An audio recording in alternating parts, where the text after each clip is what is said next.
Good morning, everybody. I'm Father Norm Douglas, co-founder with Larry Villeman of Heart to Heart Communications. I'm the executive director there and a part-time campus minister at the University of Akron. We want to welcome you to the 18th annual Greater Akron Speaks Out for Values Breakfast. Our focus at Heart to Heart is to be a community catalyst to strengthen the inner development of people at work, build upon the ethical, emotional, and spiritual foundation of who we are as human beings. Virginia's been with FedEx Custom Critical for 24 years. As a product of St. Thomas Aquinas High School in Stark County and was born in England. We are fortunate her father came to Canton to continue his work at Timken. She started at FedEx Custom Critical part-time with the belief that the business world held a future for her, not the world of education from which she had recently graduated. Her hunch proved right, and her dad supported her decision to change course. Virginia truly represents the next generation of leadership in many ways. And yet, in other ways, she is a throwback to the 20th century leadership prototype. Her motto, I guess, could best be summed up by, I won't ask you to do anything I would not do myself. Fellow team members admire Virginia's journey and her vision. They share that her daily presence at the company is an inspiration. You may find her by the coffee pot, engaged as she hears someone talk about their weekend, or in the lunchroom, engaged that she's chatting with an employee's spouse or child. Lunchtime in the FedEx cafeteria is quite the happening place in Green.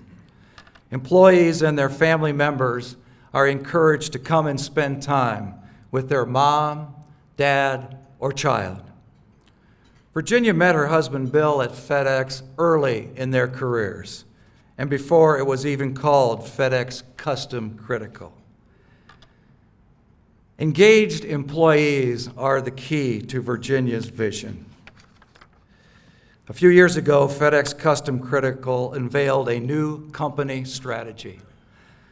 On a Saturday night in the high school auditorium across from their headquarters, Virginia led hundreds across the street to their office to sign their names on the common wall area.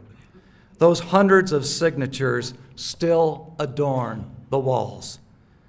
And new employees are eager to add their name and their commitment. In other words, they are eager to be engaged. As president and CEO, Virginia leads a workforce of more than 600 team members with the exclusive use of more than 1,300 vehicles and access to virtually every on-demand aircraft in North America. Their average daily volume is approximately 800 shipments throughout North America and internationally. Do the math. That is close to 300,000 shipments a year that fall under the watchful eye of Virginia Albanese.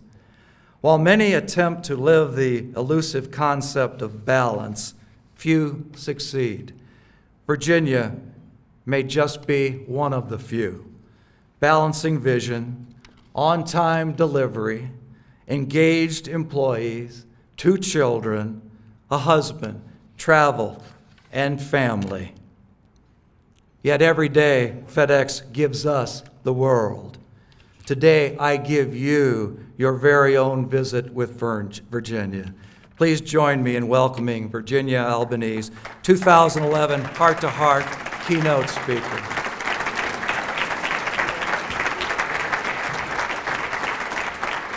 Good morning. Thank you so much. It was quite a pleasure to be invited to come and speak today. Thank you, Father Norm. Thank you, Larry, and the entire committee. It's obviously, I've been to a few of these before and have thoroughly enjoyed them myself, so thank you so much for inviting me to speak today. I think, when they talk about the balancing act of my work-life balance, you might want to talk to my husband about that. He might disagree that I have that all under control, but come and hang out with me at my house, and you'd see a little different story. I do want to talk to you today about the power of communication in the workplace and its role in engaging employees, in turn, improving overall business. I think everybody in this room at one point, because we all started somewhere, remember being in an organization and wondering what the heck the people above were doing. I'm sure sometime you've said, what are these people thinking? Why are they moving people around in jobs? Why didn't I get that promotion? Why in the world are leaders doing what they're doing? And some of you may still have these thoughts today, depending on where you work. But I think what you're going to see at the end of my talk, or I hope you will, understand my passion for empowering team members to be the absolute very best that they can be, so that we, as an organization, can be absolutely at the top of our game. As a quick note before I begin, and I always like to do this, and I promise you this is not a commercial, because most of you in this room would actually not use FedEx Custom Critical, probably only 25% of you. But before I get going and talking about our organization, I always like to clarify exactly what we do. Because most people think, whenever we get up to talk, that we're the FedEx people who show up every day at your door, pick up that little envelope or that tube or whatever it might be, and have it to wherever you wanted it to go by 10:30 tomorrow morning. Well, on behalf of my sister operating companies, FedEx Express and FedEx Ground, I thank you for all of you who are using FedEx. But that's actually not what FedEx Custom Critical does. We're actually the arm of FedEx that customizes solutions to your critical shipping needs. And when I say that, we handle freight on the ground and in the air, domestically and internationally, figuring out how we can move normally your heavyweight freight, so a skid of freight, not a small package. We'll move small packages, but really that's not our niche. We handle million-dollar shipments of temperature control pharmaceuticals for the pharmaceutical industry. It is not unusual for us to have $4 million worth of pharmaceuticals on the back of one of our tractor trailers, many of them on any given day. We move precious cargo for art museums, for the auction houses, and for banks. We move quite a few. We have a high security program. We move a lot of high security items like data tapes and the like for banks. We also move arms and ammunition for the military. We move a lot of that each and every day around the country to the ports. But we are flying freight around the world and traveling on the highways of the United States, Canada, and Mexico every day, customizing solutions to folks' critical shipping needs. So as you can see, we're not the express and ground folks. We employ approximately 600 team members, and our office is right across from Greene High School down in the city of Greene. And I'm glad to see our mayor from Greene is here today, along with some other leaders from the Greene community. We have approximately 2,500 independent contractors and their drivers that drive our 1,400 trucks. And if you ever come by our building, we are open 7 days a week, 24 hours a day, every single day of the year. It doesn't matter what day it is, we are open and we are running that call center, taking orders, shipping freight, because people's emergencies or people's critical shipping needs don't wait for the holidays. And so we're always there. So now you know a little bit about what we do. Our folks get involved in some really, really unique situations. And I think you'll see too, it's so important because of what they do, always solving other people's crises, really, that they need to be very engaged. They need to know what they're doing, and they need to be very confident in their jobs, confident in themselves. That's what makes us who we are. So now you know what we do. Let me talk to you about the topic at hand, communication. You know, when I took on my role 4 years ago, which is amazing to me that I've been in this role for 4 years, I knew from being on our executive leadership team for 6 years that we needed to figure out a good strategy We had a strategy, but different people were embracing it in different ways, I'll put it that way. Some people assumed it meant this, and others assumed it meant that. And we decided right away, as a leadership team in 2007, that we needed to come together to come up with a statement of strategic intent. We needed to, and we ended up with a statement of strategic intent and 6 strategic outcomes, and we needed to make sure that all of our employees at every single level in our organization understood what the picture of the future was. We needed to paint the picture. We needed to set very clear goals. We needed to hold team members accountable. We needed to celebrate our team for their successes. We needed to retool, restructure, rework, change pathways when things weren't going right. But we needed to make sure that everybody knew their role in that strategy.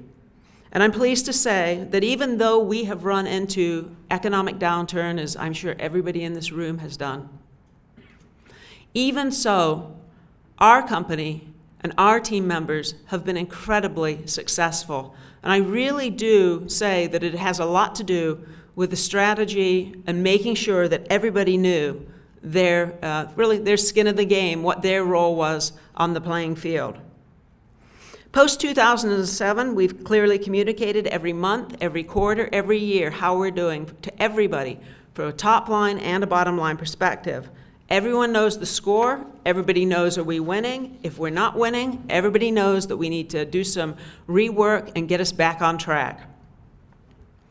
Now, to get my point across, though, to you on the whole idea of engagement and communication, obviously you're hearing that we're talking to the people, we're telling them where we are, what they need to do. But I want to talk about some of the issues that I had, and I will call them issues, as we went into the economic downturn. In the second half of 2008, we knew at our leadership team, and you'll hear more from our agent levels who were taking the calls, that we knew as we were going into that peak season, what should have been our peak, and we start peaking in August all the way through the holidays. Instead of peaking, we saw our business was softening. And the call volumes, our shipments, they were dropping, and our competitors were reporting the same thing. So we knew it wasn't something that was just a custom critical issue. You know, I have to tell you, some leaders, when the going gets bad, some leaders, they'll shy away. They'll stay in their office. They keep to themselves. I, however, and I will tell you, our whole executive team feels, when the going gets tough, our leaders need to get out, they need to be visible, they need to communicate, they need to rally the troops, and they need to make sure that the people who are doing all of the hard work of picking up those phones and finding solutions to critical shipping needs, we needed to make sure that those folks felt valued, loved, and they knew what was going on. We started to communicate with our team members about what we were seeing and how we needed to handle the situation. Now, I will tell you, and I think this is another thing that sometimes people at our level think, is that, oh, we're seeing the softening. Maybe we won't say anything because I don't think they know. Anybody who thinks that, I don't want to say you're crazy, but the people on the front line are the people who know what's going on immediately. So we knew that our folks were sitting out there. They were very worried about what was going on. They were, in their roles, they're quick to see an upturn in business when we get really, really busy. And they're very fast to see a downturn because they're sitting there a little more idle than normal. And without business volumes, every one of those folks knows that if there's nothing to do and I can't pick up the telephone, I might be losing my job. I could face a layoff. And we needed to, as an executive team and a management team, and that's all of our managers, our supervisors, we needed to get out and communicate. Now, to reach every team member, we made videos.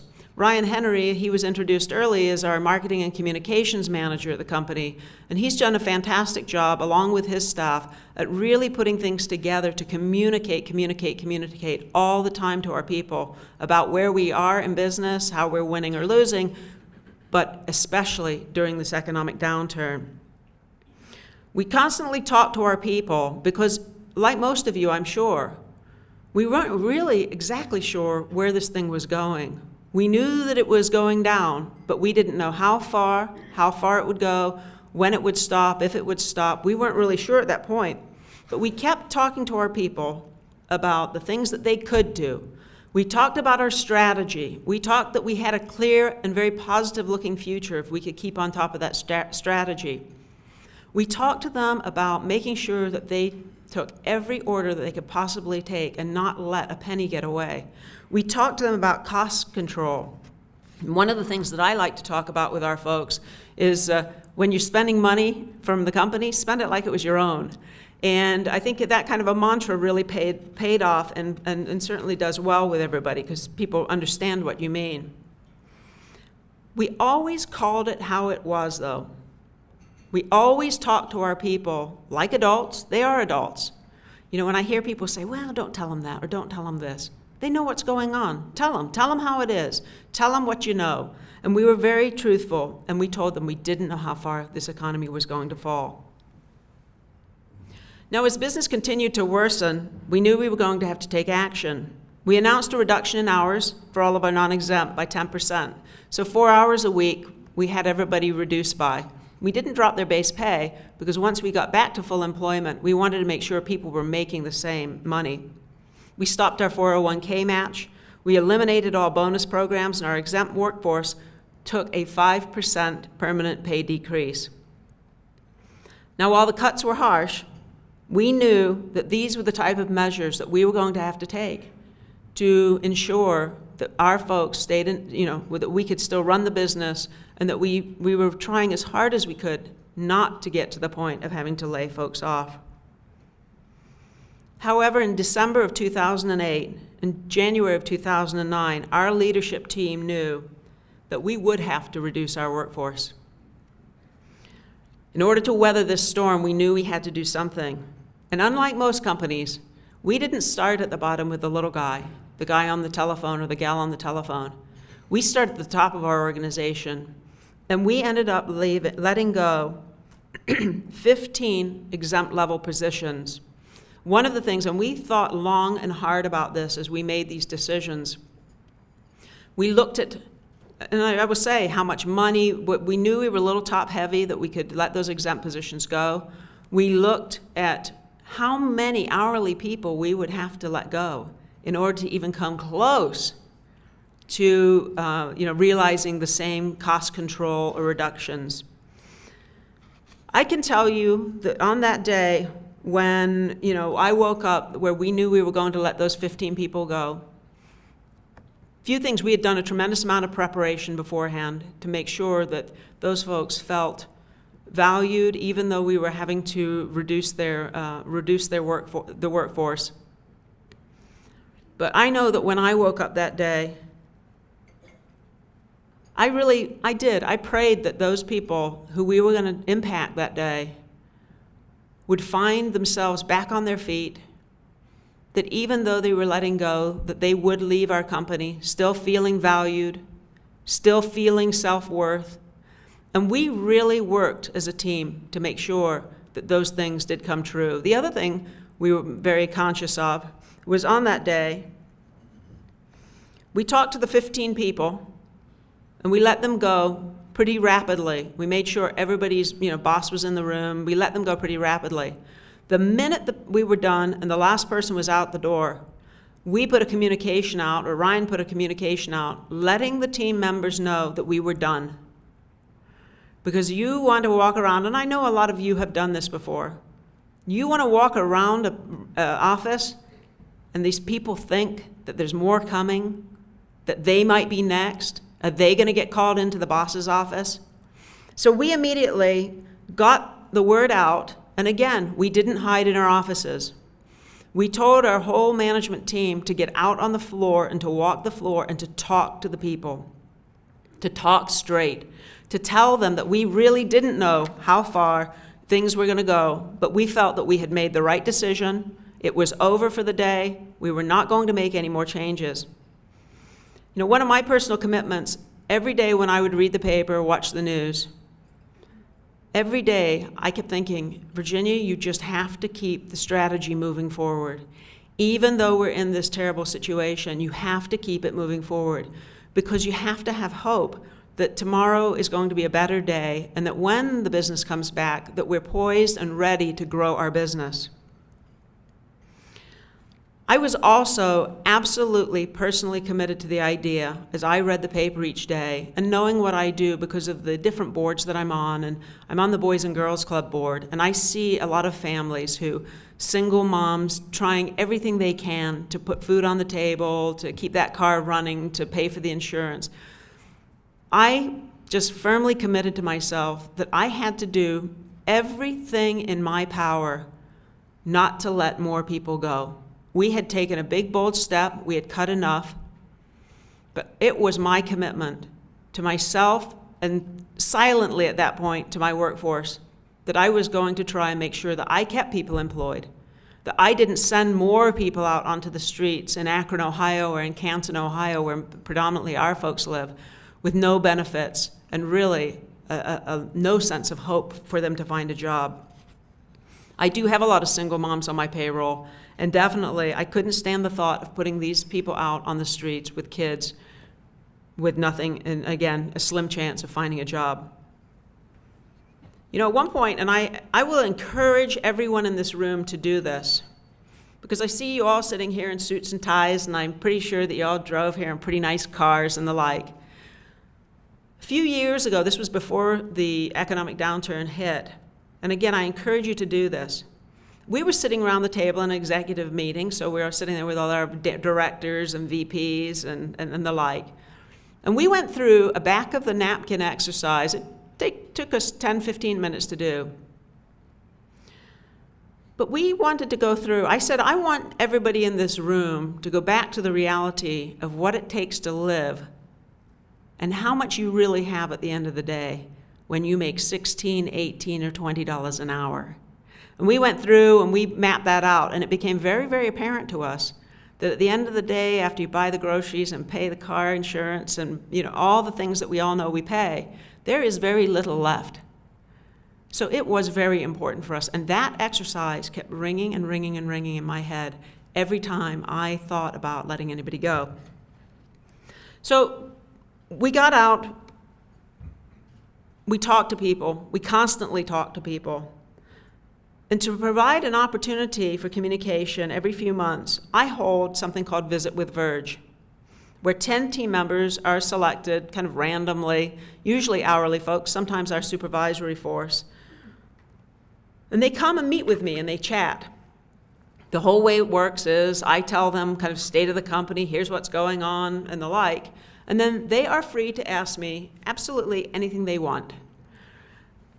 If I can't tell them, which there's really not that many secrets, people like to think there's lots of secrets, but usually I can answer every question. So post letting the leaders go, post stopping 401k and dropping the hours, I'm holding one of these meetings. And I think this really goes to the power of communication and really reading your workforce and really understanding what it is that they want to know. You know what the word is on the street. You know what they're talking about out there. So it was interesting. We sat there. I told them the State of the Union. Obviously, it wasn't very good. They all sat there, and they asked me questions. And they asked all kinds of questions. But I knew by the end, they hadn't asked me the question. And finally, I said, any more questions, any more questions? And they all sat, and they all looked at me, and they all, kind of, and I said, I think there is another question. And I'm going to ask the question that has to be on your mind. I don't know how it would not be on your mind. I think I hear people talking about it at the coffee pot. It has to be on your mind. So I will ask the question. Your question to me is, are you going to do a layoff? Am I going to lose my job? And the minute I said it, the whole group kind of gave this nervous, kind of a chuckle, and then immediately all eyes, all ears were upon me. They wanted to know, what are you going to do? And here's what I said to them. While I want to tell you that a layoff will never be on the table, I would be lying to you. I've not lied to you to this point, and I don't intend to start now. I can tell you that we have an excellent strategy, that we're working that strategy, and we will keep doing so to make sure that we're moving in the right direction. I will also tell you that if we all band together to provide the absolute best possible service to our customers and keep them coming back, we will all improve our chance of avoiding a layoff. I discussed the possibilities of running more time off without pay to reduce the hours, but I committed to them that I would look at every single reasonable avenue before I would come to a layoff scenario, but I couldn't promise that it would never happen. I reviewed our strategy again. I showed them the bright side, the bright future that awaited us if we all did band together, and I reinforced that the future was really on our backs and them living up to their accountabilities as much as me living up to mine. In closing, then I told them that I felt 100% responsible for their well-being and the livelihood for all of our employees and independent contractors and their drivers. I knew at that point that the burden of keeping these folks employed was squarely on my shoulders. As the president and CEO of that company, I knew I had about 3,000 people looking to me to make the right decisions. I was responsible for them having a job or not having a job.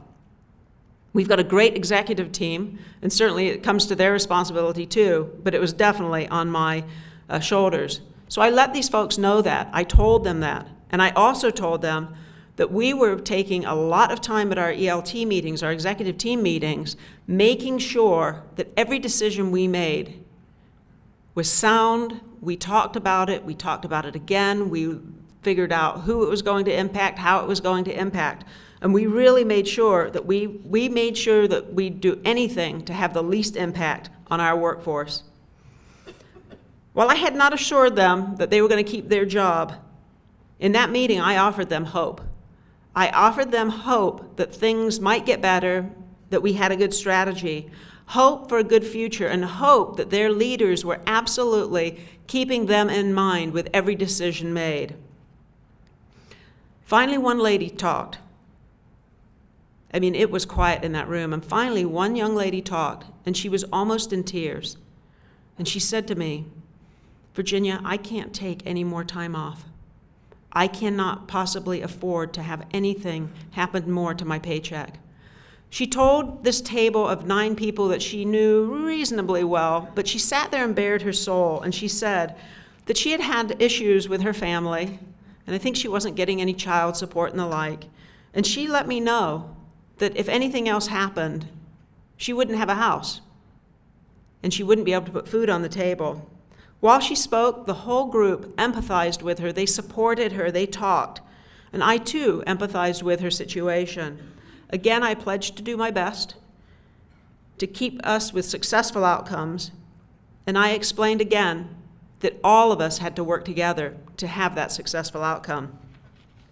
It was interesting. After that meeting, I had 2 or 3 people come to visit me. They had not been in that visit with Verge, but it was very clear that the message that I had given to those 10 people had quickly, probably spread faster than any of Ryan's communications ever has spread around the company. And those people came in and they sat and they said this to me, which I have to tell you blew me away. They said, "Virginia, before you think of the ELT of having a layoff, will you come back out to us as a company, out to us as hourly employees, and ask us what we're willing to do to make sure that the person sitting next to me keeps a job?" They said, "You know, some of us have husbands who are working." It happened to be 3 ladies. "We have our husbands who are working, and they have benefits. But we know people in our departments who don't have such a luxury, that it is all up to mom or dad, and there was nobody else there with any benefits or pay." They said to me, "Please come back to us and ask us before you do anything rash, because we don't want to see any of our folks, our FedEx family, lose their job." Certainly, I told them that we would take their ideas under consideration and that I hoped that we would not get to that point. Thankfully, I have to tell you, we never did have to return to them. While the recession continued through 2009, It continued for many months. We did a lot of creative things to keep those people working. We swapped people out of customer service into our finance area to help catch up over there. We cross-trained people. We did a lot of things to keep people employed. And people took a lot of time off without pay. They made sacrifices as well to make sure that they stayed in their jobs. Certainly, we lost a few employees along the way due to the normal reasons of people quitting and the like, but we never resorted to a layoff. We also made sure that we kept communicating every step of the way. We also made sure that we didn't drop all the fun stuff. I think one of the things that companies likely will do when the going gets tough is drop all the extras. We didn't. We made sure that at Halloween they still could dress up, and we still did fun things like that. Every year our ELT dresses up as somebody comes up with a harebrained idea as to what we can dress up as, and the team jovially goes along with it. But we did those types of things. We have a very good reward system that Luann Decker and her team have put in place in the human resources arena. We made sure that we were giving out awards, even though things were bad, giving out awards because people were doing things that were just fantastic to make sure that we stayed afloat and stayed alive. So another thing that we've done as an executive team is everybody has personalized stationery.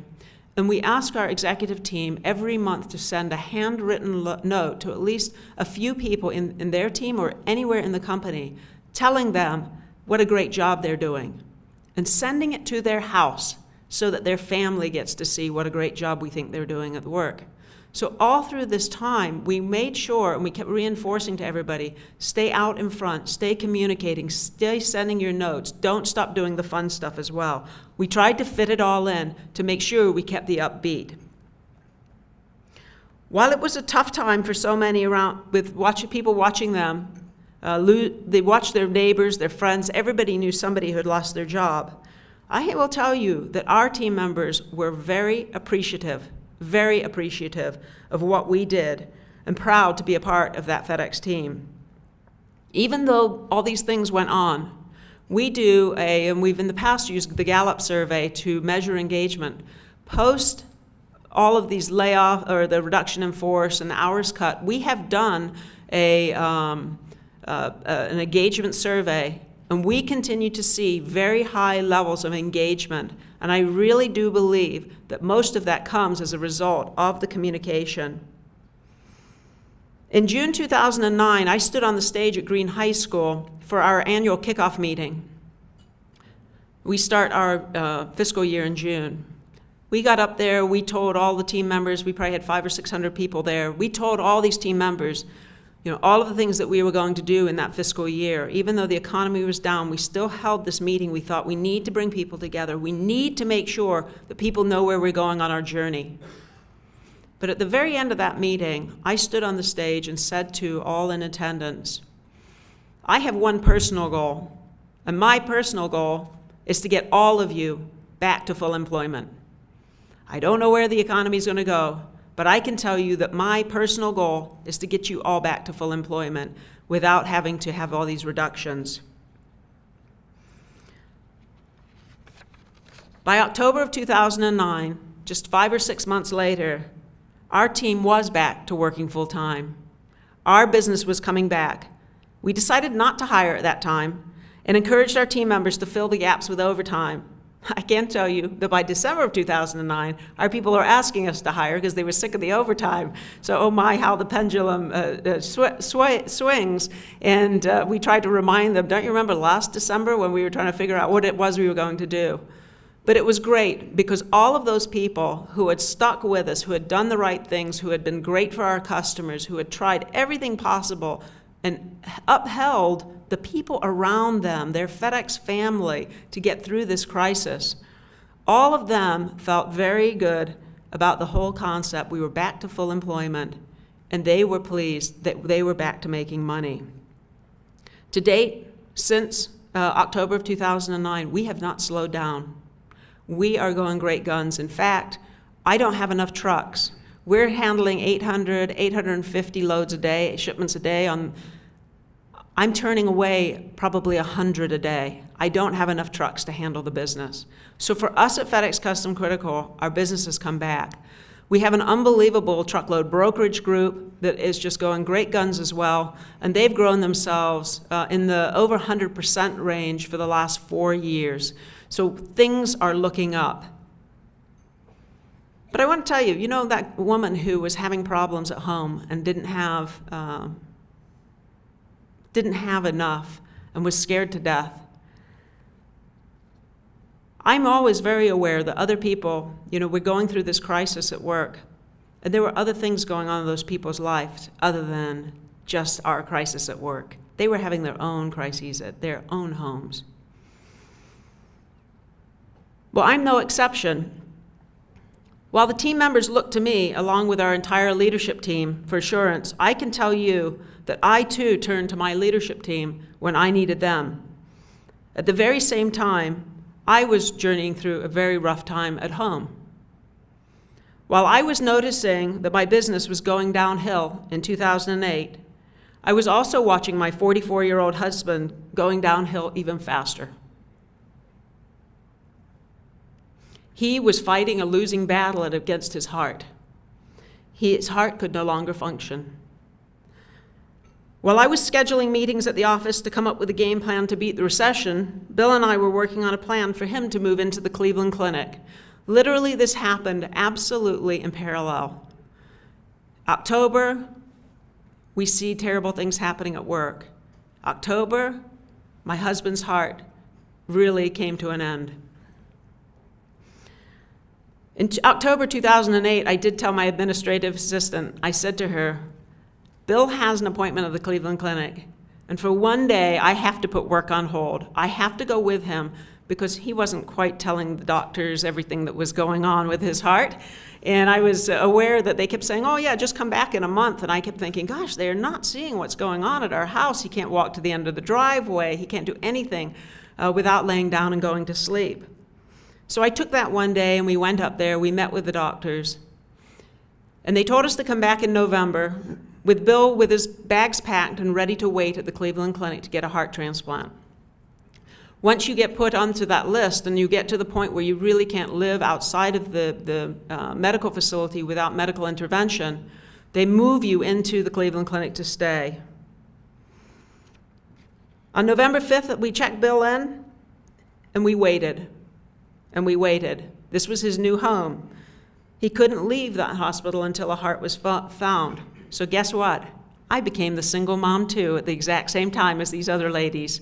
They were living it all the time. But I, all of a sudden, through this crisis, also became a single mother. We spent Thanksgiving, we spent Christmas, we spent New Year's at that hospital. And in between, all the issues were playing out at home, I was in the throes of a deep recession at work. I knew that the decisions that I made had to be very clear for work because my decisions at work would change people's lives if I didn't make good ones.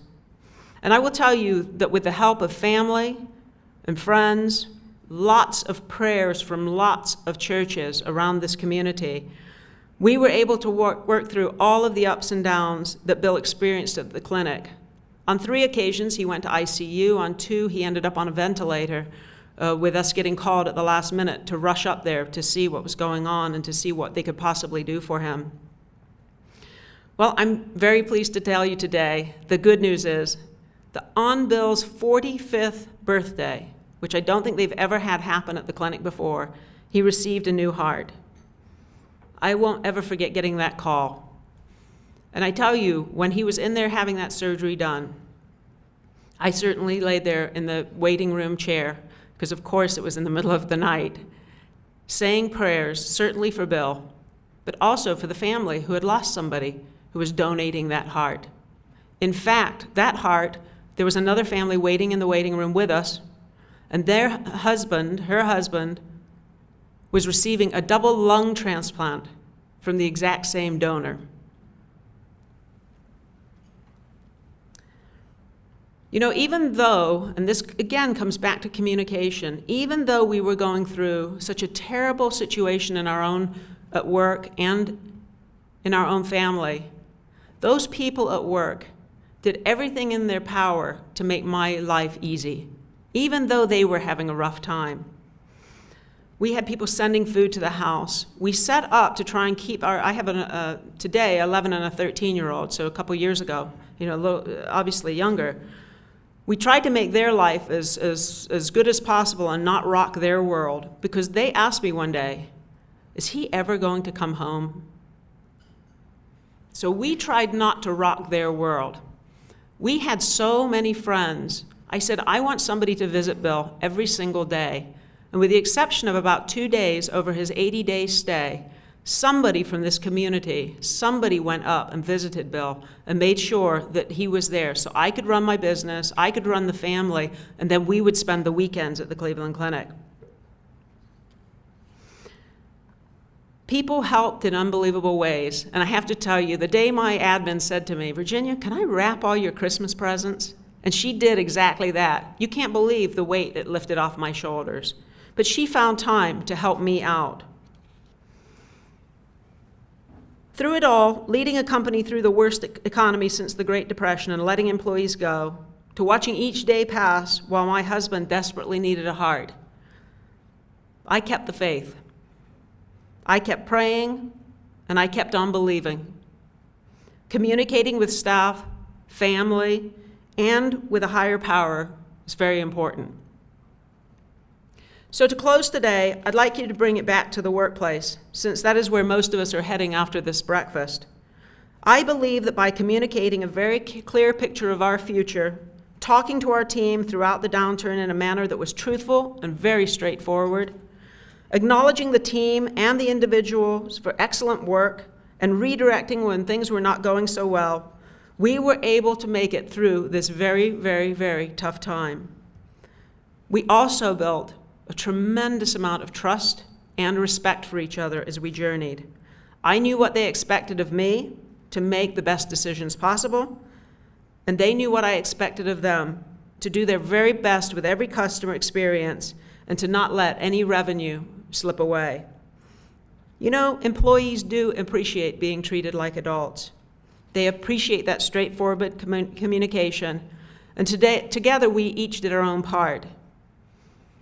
This year, we have hired a lot of workers. We have promoted others, and we're beating all of our goals as we journey through this fiscal year with a lot of those same employees. In closing, I say to you that with an engaged workforce, you can accomplish anything. An engaged workforce is one that comes to work because they enjoy their work and their coworkers. They know their role, they know their goals, and they know that they are valued. I also say to you that an engaged workforce starts with good, open, and honest communication. I am forever grateful that for the team that I work with, and together we have accomplished a lot. They're a super group who I absolutely call my FedEx family. Thank you.